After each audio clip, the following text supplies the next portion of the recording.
नमस्कार। आज मैं आप सबों के बीच आयुर्वेद पद्धति भारतीय तीज त्योहारों में अपनी कैसी भूमिका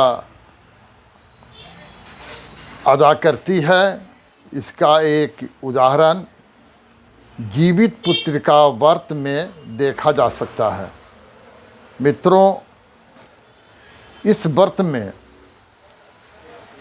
जितिया का जो प्रतिमा बनाया जाता है, उस प्रतिमा का निर्माण कुश हर्ब से होता है। एक प्रकार की हर्ब है जिसे हम कुश कहते हैं, या आप घास भी कह सकते हैं। इससे इसकी एक प्रतिमा बनाई जाती है जिसे जीमूत वाहन कहते हैं। जीमूत वाहन की प्रतिमा, इसी की पूजा होती है। और इसमें जितने भी इस पूजा में सामग्री लगते हैं, उसमें आपको मैक्सिमम आपको हर्ब का ही प्रयोग होता है। जैसे हमने आपको कहा, कुश एक प्रकार का घास है। चना जो जन्मा हुआ चना है, उसका प्रयोग होता है। फूल का प्रयोग होता है। निश्चित तौर पर यह भी एक प्रकार का प्राकृतिक एवं आयुर्वेदिक पद्धति में फूल का भी प्रयोग हम लोग करते हैं। उस तरह से इसमें भी फूल का प्रयोग होता है। और लौंग, इलायची, पान, सुपारी, जितनी भी प्रकार की हर्ब हैं जो आयुर्वेद के प्रयोग में आती है, इस पर्व में भी प्रयोग में लाया जाता है।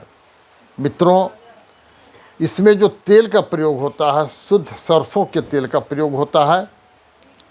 इसमें मरुआ की रोटी या नोनी का साग, इसका जो भोजन है, इसका जो पारण होता है, इसका जो शुरुआत होता है इस पर्व का, उसमें नोनी का साग और मरुआ की रोटी का प्रयोग होता है। यह दोनों भी एक हर्ब में ही आते हैं, जिसका प्रयोग इस जितिया व्रत में होता है।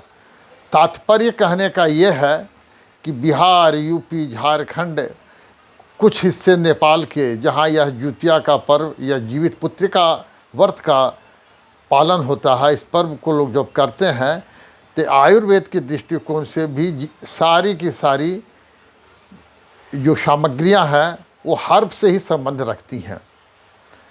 मित्रों, पुत्र के स्वास्थ्य के कामना के लिए निर्जला यह व्रत होता है।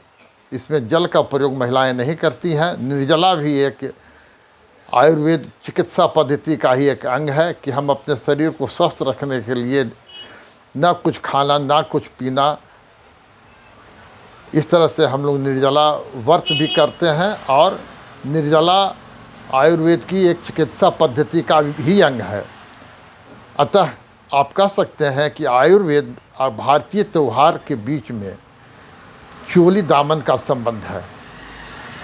और इससे हमें शिक्षा मिलती है कि हर्ब हमारे जीवन में क्या स्थान रखता है। आयुर्वेद में भी कहा गया, लंघनम परम औषधम। इस व्रत में भी लंघन यानी उपास किया जाता है, और इससे हमारा शरीर स्वस्थ होता है। धन्यवाद।